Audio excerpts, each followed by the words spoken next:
الحمد لله رب العالمين.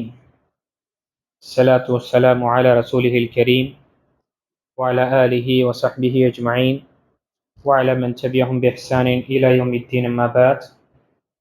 وعن عبد الله بن عمرو بن العاص رضي الله عنهما أن النبي صلى الله عليه وسلم تلا قول الله عز وجل في إبراهيم عليه السلام: رب إنهن أضللن كثيرا من الناس فمن تبعني فإنه مني. وقول عيسى عليه السلام: إن تعذبهم فإنهم عبادك وإن تغفر لهم فإنك أنت العزيز الحكيم. فرفع يديه وقال: اللهم أمتي أمتي، وبكى. فقال الله عز وجل: يا جبريل اذهب إلى محمد وربك أعلم فسل ما يبكيك. فأتاه جبريل فأخبره رسول الله صلى الله عليه وسلم بما قال وهو أعلم. وقال الله تعالى: يا جبريل اذهب إلى محمد فقل إنا سنرضيك في أمتك ولا نسوك. رواه مسلم. பிணைத்துக்குரிய அல்லாஹ் நடிகார்களே, நாம் தொடர்ச்சியாக அல்லாஹ் மீது ஆதரவு கொள்ளுதல் என்ற பாடங்களை நாம் பார்த்து கொண்டு வருகின்றோம். இன்று பார்க்கக்கூடிய ஒரு உன்னதமான ஹதீஸ், முஸ்லிமில் வரக்கூடிய ஹதீஸ். ஒரு முறை நபி ஸல்லல்லாஹு அலைஹி வஸல்லம் அவர்கள், இறைவா, நிச்சயமாக அவை மக்களில் அதிகமானோரை வழிகெடுத்து விட்டன. யார் என்னை பின்பற்றுகிறாரோ அவரே என்னை சேர்ந்தவர் என்று இப்ராஹிம் நபி கூறியதாக அல்லாஹ் கூறும் வசனத்தையும், நீ அவர்களை வேதனை செய்தால், தண்டித்தால் நிச்சயமாக அவர்கள் உன் அடியார்களாவார்.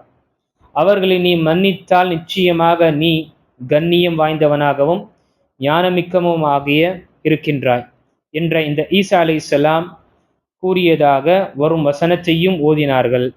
பின்னர் தன் இரண்டு கைகளையும் உயர்த்தி, அல்லாஹும்ம உம்மதி உம்மதி, இறைவா என் சமுதாயத்தின் நிலை என்று கூறி அழுதார்கள். அப்பொழுது அல்லாஹ், ஜிப்ரீலே, முஹம்மதிடம் செல்வீராக, உம் இறைவன் மிக அறிந்தவன், அவரை அழச் செய்தது எது என கேட்பீராக என்று கூறினான். அதன்படி நபி ஸல்லல்லாஹு அலைஹி வஸல்லம் அவரிடம் ஜிப்ரீல் அலைஹிஸ்ஸலாம் அவர்கள் வந்ததும் நபி ஸல்லல்லாஹு அலைஹி வஸல்லம் அவர்கள் தான் அவ்வாறு கூறியதற்கான காரணத்தை ஜிப்ரீல் அலைஹிஸ்ஸலாம் அவர்களிடம் கூறினார்கள். அவன் மிக அறிந்தவனாவான். ஜிப்ரீலே, முஹம்மதிடம் செல், உமது சமுதாயத்தினர் விஷயமாக உம்மை விரைவில் திருப்தியுறச் செய்வோம், மேலும் உமக்கு தீங்களிக்க மாட்டோம் என்று கூறுவீராக என்று அல்லாஹ் கூறியதாக ஜிப்ரீல் அலைஹிஸ்ஸலாம் அவர்கள் கூறினார்கள். சுப்ஹானல்லாஹ். தினத்துக்குரிய அல்லாஹ் நடிகார்களே, எப்படிப்பட்ட அந்த மஹப்பா, எப்படிப்பட்ட அந்த நேசம் தன்னுடைய உம்மத்தின் மீது, தன்னுடைய தாய்க்காகவோ தன்னுடைய தந்தைக்காகவோ தன்னுடைய சாச்சாவுக்காக அவர் கவலை கொள்ளவில்லை. அவர் கவலை கொண்ட அனைத்துமே தன்னுடைய உம்மத்திற்காக. நாம் நபி ஸல்லல்லாஹு அலைஹி வஸல்லமுடைய உம்மத்தினர்களாக இருப்பதில் நாம் பாக்கியசாலிகளாக இருக்கின்றோம். இது அல்லாஹ்வுடைய மிகப்பெரிய ஒரு அருள். அல்லாஹ் நம்மை நபி ஸல்லல்லாஹு அலைஹி வஸல்லமை பின்பற்றக்கூடியவர்களாகவும் அவருடைய உம்மத்தினர்கள் ஒருவராகவும் அல்லாஹ் ஆக்கியது எவ்வளவு பெரிய சிறப்பு பாருங்க. நபி ஸல்லல்லாஹு அலைஹி வஸல்லம் இந்த 2 வசனத்தை குறிப்பிடுறாங்க. யா அல்லாஹ், நிறைய மனிதர்கள் வழிகெட்டு விட்டார்கள், என்னை பின்பற்றியவர்கள் என்னை சார்ந்தவர்கள். இப்போ நபி ஸல்லல்லாஹு அங்கு இப்ராஹிம் அலைஹிஸ்ஸலாமுடைய அந்த வார்த்தை அல்லாஹ் பதிவு செய்த அந்த சூரத்து இப்ராஹிம்ல 36வது வசனத்தையும் ஓதுறாங்க நபி ஸல்லல்லாஹு அலைஹி வஸல்லம். அடுத்ததாக ஈசா அலைஹிஸ்ஸலாம் தன்னுடைய உம்மத்தை பற்றி சொல்லும் பொழுது சூரத்துல் மாயிதாவுடைய 118வது வசனத்தையும் ஓதுகின்றார்கள். யா அல்லாஹ், இவர்களை நீ தண்டித்தார் என்றால் உண்மையானவை, நீ அவனுடைய இறைவன், அவர்கள் உன்னுடைய அடியார்கள், நீ தண்டிப்பது அது நியாயமானது. அவர்களை நீ மன்னித்து விட்ட என்றால் நீதான் ஞானமிக்கவனும் கண்ணியமானவன் என்று நபி ஈசா அலைஹிஸ்ஸலாம் அவர்கள் அல்லாஹ்விடம் சொல்லும் பொழுது இந்த வசனத்தை ஓதிவிட்டு நபி ஸல்லல்லாஹு அலைஹி வஸல்லம் பாருங்க, தன்னுடைய உம்மத்துடைய கவலை கொண்டு இந்த இப்ராஹிம் அலைஹிஸ்ஸலாம் தன்னுடைய உம்மத்தை பற்றியும் கேட்டார், நபி ஈசா அலைஹிஸ்ஸலாம் தன்னுடைய உம்மத்தை பற்றியும் கேட்டார்கள். நபி ஸல்லல்லாஹு அலைஹி வஸல்லம் அவர்கள் தன்னுடைய 2 கரத்தை உயர்த்தி, அல்லாஹும்ம உம்மத்தி உம்மத்தி, யா அல்லாஹ் என்னுடைய உம்மத்தை பற்றி கவலை கொண்டார்கள் நபி ஸல்லல்லாஹு அலைஹி வஸல்லம். பாருங்க, நாம ஒரு சுன்னாவை நம்மால பின்படுத்த முடியல, அலட்சியமாக நாம் இருக்கிறோம். நபி ஸல்லல்லாஹு அலைஹி வஸல்லம் பாருங்க, அல்லாஹ் நம்முடைய தாய் தந்தையும் அந்த நாளில் நமக்கு உதவி செய்ய முடியாது. அப்படிப்பட்ட அந்த இக்கட்டான நாளிலும் நபி ஸல்லல்லாஹு அலைஹி வஸல்லம் பற்றியேதான் அவர்கள் கவலை கொள்வார்கள். இந்த உலகத்திலும் அவர்களுக்கு இருந்த கவலை, ஒட்டுமொத்த மனிதர்களும் அவர்கள் இஸ்லாத்தை தழுவ வேண்டும், அவர்கள் சொர்க்கத்தில் செல்ல வேண்டும் என்று பிரத்யேகமாக தன்னுடைய உம்மத்தை பற்றி நபி ஸல்லல்லாஹு அலைஹி வஸல்லம் கேட்கின்றார்கள். அப்ப அல்லாஹ் தஆலா அனைத்தையும் அறியக்கூடியவன்.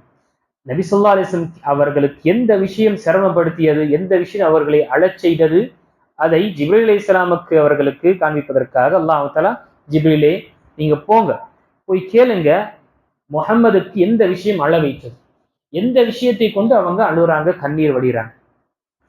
ஜிப்ரீல் அலைஹிஸ்ஸலாம் வந்து கேட்கிறாங்க. நபி ஸல்லல்லாஹு அலைஹி வஸல்லம் தன்னுடைய உம்மத்துடைய பற்றி அவர்கள் கேட்கின்றார்கள். நபி இப்ராஹிம் அலைஹிஸ்ஸலாம் தன்னுடைய உம்மத்தை பற்றி கவலை, நபி ஈசா அலைஹிஸ்ஸலாம் தன்னுடைய உம்மத்தை பற்றி கேட்டார்கள் துவா. என்னுடைய உம்மத்தை பற்றி நான் கவலை கொள்கின்றேன், என்ன ஆகும் என்று தெரியவில்லை என்று சொல்லும் பொழுது அந்த விஷயம் அல்லாஹ்விடம், அல்லாஹ் அதையும் அறியக்கூடியவன். அதை சொல்லப்படும் பொழுது ஜிப்ரீலே போய் சொல்லுங்க முஹம்மதிடம், அல்லாஹ் தஆலா உங்களுடைய உம்மத்தினருடைய விஷயத்தில் பொருந்திக் கொள்ளும் அளவுக்கு அல்லாஹ் தஆலா தீர்ப்பளிப்பார். நீங்கள் பொருந்திக் கொள்ளும் அளவுக்கு உங்களை அங்கு நிராசையாகவும் அல்லது உங்களை கவலைக்குள்ள நிலையில் அல்லாஹ் தஆலா உங்களை ஏற்படுத்த மாட்டான். வலா யசூஉக என்பது உங்களுக்கு சிரமமான ஒரு நிலையை அல்லாஹ் தஆலா அங்கு ஏற்படுத்த மாட்டான். உங்களுக்கு ஒரு கவலைக்குரிய அந்த சூழ்நிலையை அல்லாஹ் ஏற்படுத்த மாட்டான். அது அந்த அளவு உங்களை அல்லாஹ் தஆலா உங்களுக்கு பொருத்தத்தையும் அந்த சந்தோஷத்தையும் கொடுப்பான். அவர்களுடைய உம்மத்துடைய விஷயங்கள் தீர்ப்பளிக்கக்கூடிய. அதனாலதான் சுப்ஹானல்லாஹ், எத்தனையோ சிறப்புகள் இந்த உம்மத்திற்கு நபி ஸல்லல்லாஹு அலைஹி வஸல்லம் உம்மத்தினருக்கு கொடுக்கப்பட்டது. முதல் விஷயம், நாம் செய்யக்கூடிய அமல்களுக்கு பல மடங்கு நன்மை நமக்கு இருக்கு. பன்மடங்கு அல்லாஹ் நமக்கு நன்மையை வைத்திருக்கின்றான். புகாரி மற்றும் முஸ்லிம் வரக்கூடிய அந்த நீண்ட சம்பவம், அல்லாஹ் தஆலா ஒரு எடுத்துக்காட்டு சொல்லும் பொழுது, ஒருவரை வேலைக்காக எடுக்கின்றார். அந்த நபருக்கு காலையிலிருந்து மதியம் வரை நீ வேலை செய்த உனக்கு 1 தீனார் கொடுக்கப்படும் என்று சொல்லப்படுகின்றது. அடுத்ததாக மதியத்திலிருந்து இன்னொரு நபரை வேலைக்கு எடுக்கப்படுகின்றது. மதியத்திலிருந்து அசர் வரை நீ வேலை செய்தால் உனக்கு 1 தீனார் கொடுக்கப்படும் என்று சொல்லப்படுகின்றது. மூன்றாவதாக நபரை தேர்ந்தெடுக்கப்படுகின்றது. அசரிலிருந்து மக்ரிப் வரை நீ வேலை செய்தால் உனக்கு 2 தீனார் கொடுக்கப்படும் என்று சொல்லப்படுகின்றது.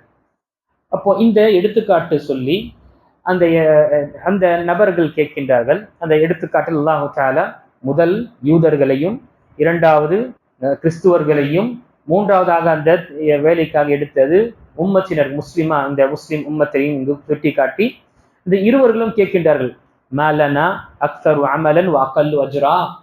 ரட்சகனே, என்ன எங்களுக்கு வேலை நிறைய வேலை, நேரம் அதிகமான நேரம், ஆனால் குறைவான சன்மானம், குறைவான அஜர் இருக்கின்றதே. அவருக்கு குறைவான நேரம் தான், ஆனா அதிகமான அஜர் இருக்கின்றது, கூலி இருக்கின்றது என்று சொல்லும் பொழுது அல்லாஹ் தஆலா கேட்டான், உங்களுக்கு கொடுக்கக்கூடிய விஷயத்தில் ஏதாவது நான் அநியாயம் செய்தேனா? உங்களுக்கு நிர்ணயிக்கப்பட்ட விஷயம் கொடுக்கப்பட்டதா? இந்த அளவு நீ செய்தீர்கள்னா இந்த உங்களுக்கு தொகை கொடுக்கப்படும் என்று கொடுக்கப்பட்டதா? ஆம் என்று சொல்லும் பொழுது அது என்னுடைய அருள், நான் யாருக்கு நாடுகின்றேனோ அவர்களுக்கு நான் கொடுக்கின்றேன் என்று அல்லாஹ் தஆலா இந்த புகாரில நீண்ட ஹதீஸை நீங்க படித்து பாருங்க, அந்த விஷயத்தை சொல்லப்படும். சுப்ஹானல்லாஹ், நமக்கு நம்ம உம்மத்தினர்களுக்கு அல்லாஹ் தஆலா கொடுத்த சிறப்பில் நிறைய நன்மைகள் செய்யக்கூடிய விஷயத்தில் நமக்கு நிறைய அஜரையும் கூலியும் அல்லாஹ் கொடுக்கின்றான். அதே போல அல்லாஹ் தஆலாவுடைய சிறப்பு, நமக்கு கொடுக்கப்பட்ட சிறப்பில் பார்க்கும் பொழுது கடைசியாக வரக்கூடிய உம்மத்தினர்களாக இருப்போம், ஆனால் சொர்க்கத்தில் முதலில் நுழையக்கூடியவர்களாக இருப்போம். முதலில் சொர்க்கத்தில் நுழையக்கூடியவர்களாக இருப்போம். அதே போல அல்லாஹ் தஆலா நபி ஸல்லல்லாஹு அலைஹி வஸல்லமுக்கு உடைய உம்மத்தினர்களுக்கு கொடுக்கப்பட்ட சிறப்பில் பார்க்கும் பொழுது